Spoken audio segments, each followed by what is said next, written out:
শুভ সকাল বন্ধুরা, নতুন একটা দিনে নতুন সকালে আপনাদের সকলকে স্বাগত জানাই আমার বঙ্গকমা চ্যানেলে। আজ মঙ্গলবার, ঘড়িতে 8:30 বাজে। স্নান করে নিয়েছি, নিয়ে আজকে আর মাছ ফাছ কিছু রান্না করব না। আজ যেহেতু জয় মঙ্গলবারের লাস্ট সপ্তাহটা, তো আমি উপোস করবো। এইদিকে ডাল পোস্ত আর এমনি কিছু সবজি টবজি করবো। মাছ আর আজকে আনতে দিইনি, মাছ করবো না বলে। তো চলো আজকের দিনটাকে এখান থেকে দারুণভাবে শুরু করি। এদিকে আমার ডাল বসিয়ে দিয়েছি, ভাত বসিয়ে দিয়েছি, আর এই যে পোস্ত, পেঁয়াজ দিয়ে আলু আর অল্প একটু রসুন ফোড়ন দেবো, দিয়ে আর এই পোস্তটা করব। এই পোস্তটা একটু ভাজা ভাজা মতন করব, এই দিয়েই অর্ধেক ভাত খাওয়া হয়ে যাবে সবাই। আমাদের বাড়িতে পোস্ত খেতে সবাই খুব ভালোবাসে। চলো তাহলে দিনটাকে এখান থেকে দারুণভাবে শুরু করি। দেখো, আলু পোস্ত করার জন্য আলু পেঁয়াজ এটাকে একটু লাল লাল করে ভেজে নেবো। আর রসুনটা আমি আগেই তেলে ফোড়ন দিয়েছি। লাল লাল করে ভাজা হয়ে গেলে এতে নুন হলুদ দিয়ে তারপরে পোস্ত বাটাটা দেবো। চলো এটাকে লাল লাল করে ভেজে নিই। দেখো আলুগুলো একদম লাল লাল করে ভাজা হয়ে গেছে। এবার এতে দিয়ে দেবো হলুদ আর দেবো নুন, একটু ভাজা ভাজা করে নেবো। নিয়ে আর এই যে এখানে রেখেছি পোস্ত, এটাকে বেটে দিই। এই যে পোস্তটা বাটা হয়ে গেছে, চলো এবার দিয়ে দিই। যেহেতু এতে কোনো তেল জল দেবো না, সেই জন্য আলুটা ভালো করে ভেজে নেওয়াটা খুব দরকার। এবার পোস্তটা দিয়ে আস্তে আস্তে করে কষাতে কষাতেই আমার পোস্ত একদম রেডি হয়ে যাবে। ওদিকে তো পোস্তটা বসিয়ে দিয়েছি, আর এইখানে এই যে কাঁকরোল কেটেছি, এটা ভাজবো। আর এইটা হচ্ছে ডাল, ছোলার ডাল আর মটর ডাল। এটা আজকে পেঁয়াজ লঙ্কা দিয়ে ভেজে দেবো, ডালের সঙ্গে বড়া ভাজা দিয়ে খেয়ে নেবে। যা চুল উঠছে মাথায়, হাত দিলে আজকে শ্যাম্পু করেছি, পুজো করবো, হাত দিলেই চুল উঠছে। ঘড়িতে দেখতে পাচ্ছ 9:10, তাই এখনই কি রোদের তাপ। চলো চটপট রান্নাটা করে নিয়ে আবার ঠাকুর ঘরে যেতে হবে। এই যে রান্না হয়ে গেছে অলমোস্ট, ডালটা ফুটেছে ভালো, ডালটাও হয়ে গেছে। আর এই যে কড়াই তেল বসিয়ে দিয়েছি, বড়া কটা ভাজবো। মটর ডাল আর ছোলার ডাল ছিল, তার মধ্যে একটু পেঁয়াজ লঙ্কা আর একটু রসুন গ্রেট করে দিয়েছি, এটাই ভাজবো এখন।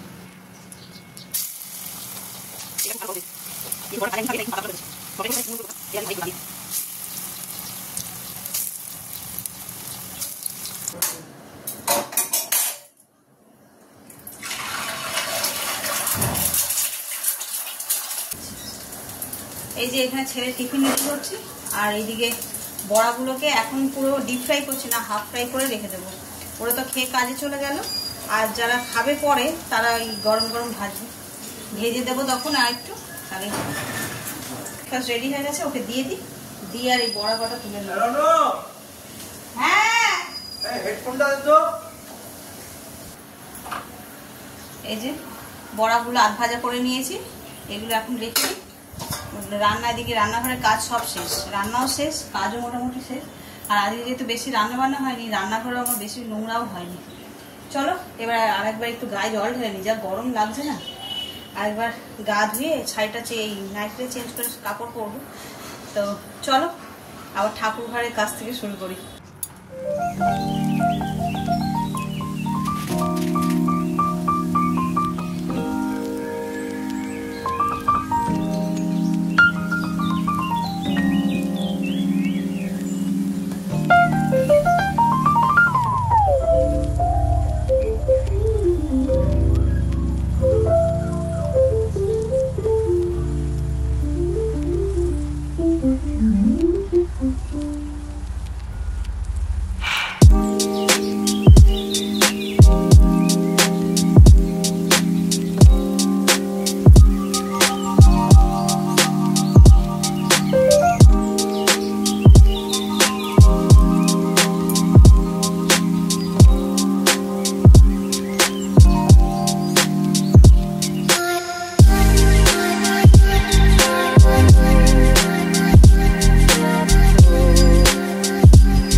নিলাম। পুজো পালার দিনে আমি একটু আলতা পরি, আমার আলতা পরতে বেশ ভালো লাগে।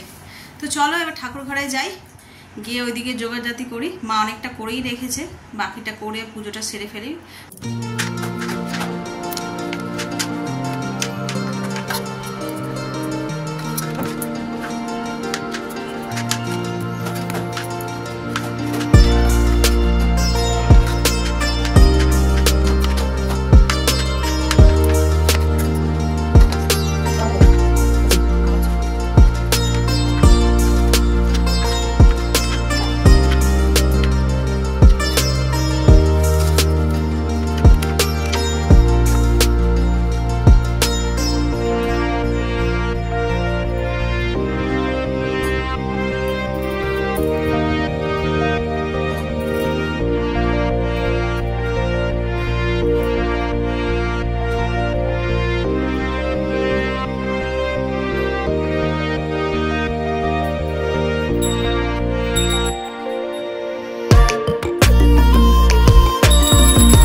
রকম করেও তোমার বিশ্বাস হলো না মা মঙ্গলচণ্ডীর উপরে? জয়দেব বেশ খানিকটা লজ্জিত হয়ে বলল, হ্যাঁ এইবার আমার বিশ্বাস হয়েছে। তারপর থেকে জয়দেব আর কোনো অঘটন ঘটানোর চেষ্টাও করলো না। জয়াবতীকে নিয়ে সে বেশ সুখে ঘর করতে লাগলো। পরে তাদের আরও কয়েকটি ছেলে মেয়ে হলো। জয়াবতীর শ্বশুর ও শাশুড়ি নাতি নাতনিদের মুখ দেখে খুব আনন্দে দিন কাটিয়ে শেষে স্বর্গে চলে গেল। জয়াবতী আর জয়দেব তাদের ছেলে মেয়েদের কাছে মা মঙ্গলচণ্ডীর ব্রত কথা প্রচার করলো এবং তাদেরও প্রচার করতে বলে দিল। এরপর একটা শুভ দিনে স্বয়ং ভগবান পুষ্পক রথ পাঠিয়ে দিল। জয়দেব ও জয়াবতীর জীবন্ত অবস্থায় সেই রথে চড়ে স্বর্গে চলে গেল। সকলে তাদের এই অবস্থা দেখে খুব ধন্য করতে লাগলো। সেই থেকে জয় মঙ্গলবারের ব্রত কথা পৃথিবীতে ছড়িয়ে পড়ল। ব্রতের ফল, যে স্ত্রীলোক জয় মঙ্গলবারের ব্রত পালন করে সে কখনো জলে ডোবে না, আগুনে পড়ে না, কোনো অস্ত্রের ঘায়ে তার মরণ হয় না, আর তার হারানো নিধি ফিরে পায়। সন্ধেবেলা রান্নাঘরে চলে এসেছি। আর আজকে বললাম মা মঙ্গলচণ্ডীর পুজোর উপোস ছিল লাস্ট সপ্তাহ।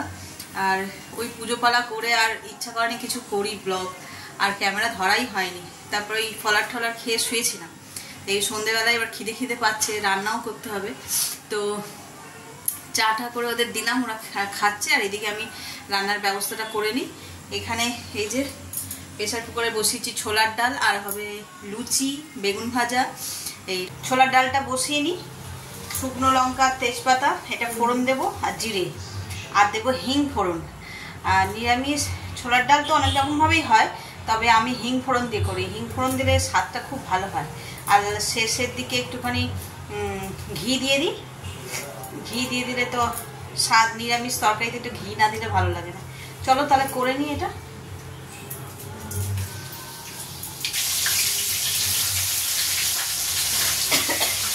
হিং ফোড়ন দিলে এত দারুণ একটা গন্ধ আছে। হিঙের গন্ধ যারা খেতে ভালোবাসে তারা খুব পছন্দ করে। আর যারা অনেকে আবার হিঙের গন্ধ সকলের ভালো লাগে না, তাদের কাছে ভালো লাগে না হয়তো। কিন্তু আমাদের বাড়িতে নিরামিষ ডাল হলে হিং ফোড়ন দিয়েই রান্না হয়। মানে ভাতের সঙ্গে যে ডাল, কড়াইয়ের ডাল কিংবা অরড় ডাল এইসব করলে হিং ফোড়ন দিয়েই করি। বাবা যখন বেঁচে ছিল, বাবা বলতে এইবারই বাবার শ্বশুরমশাই, তখন এই যে মা উপোস করলে উনি ভাত খাওয়া বন্ধ না। মা ফল খেলে উনিও ফল খেয়ে থাকতো। আর এই রাতের বেলায় এর আগের দিন দেখেছিলাম নারকেলি আলুর দম, ওই আলুর দম কিংবা ছোলার ডাল এইসবের জোগাড় উনি নিজের হাতে সব করে দিত মাকে, যাতে ওইগুলো আর কি রান্না করে মা আর ওনারও খাওয়াবে। উনি ভাত খেতে অত পছন্দ করতেন না। এই উপোস করার দিনটা ওনার খুব মজা, মিষ্টি খেয়ে ফলার খেয়ে থেকে যাবে, ওগুলো খেতে বেশি ভালোবাসত।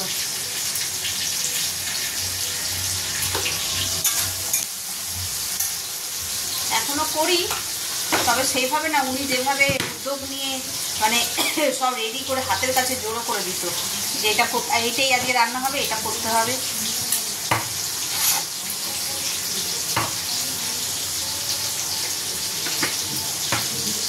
এই যে বিপত্তারিণী আসছে উপোস, আমরা তো লুচি খাবই। আর আমাদের এই মানে বাপের বাড়িতে ছিল কি, মানে যে উপোস করছে সেই লুচি এই সমস্ত থাকবে, কিন্তু এই বাড়িতে এরকমই চল যে সব বাড়ি শুদ্ধ সবাই সেদিন ভাত বন্ধ, লুচি খেয়েই সবাই থাকে।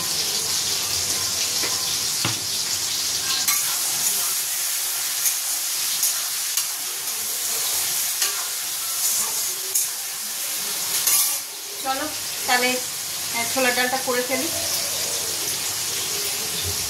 9:45 মতন বাজে, ছোলার ডাল তো অনেকক্ষণ হয়ে গেছে। এবার লুচি কটা ভেজে নিলে হয়ে যাবে। আর খেতে খেতে 10:30 বাজবে, রান্না ভাজতেও হয়ে যাবে 10:30। আর বেগুন আছে, বেগুনটা ভাজবো। তাহলে আজকে ডিনারে লুচি আর ছোলার ডাল আর বেগুন ভাজা, আর আম তো আছেই।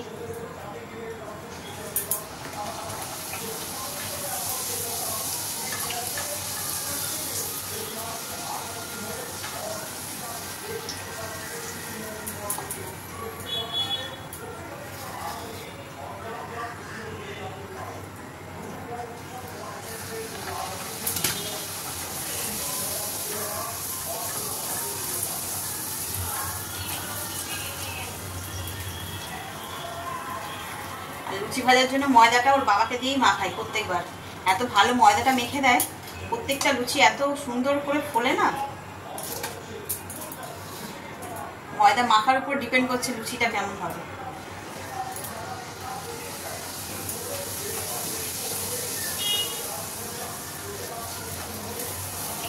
লুচি যদি এরকম ভাবে ফোলে, মানে যে রান্না করছে তার খুব আনন্দ হয়, কিন্তু যে প্রত্যেকটা লুচি ফোলাতে পারছি।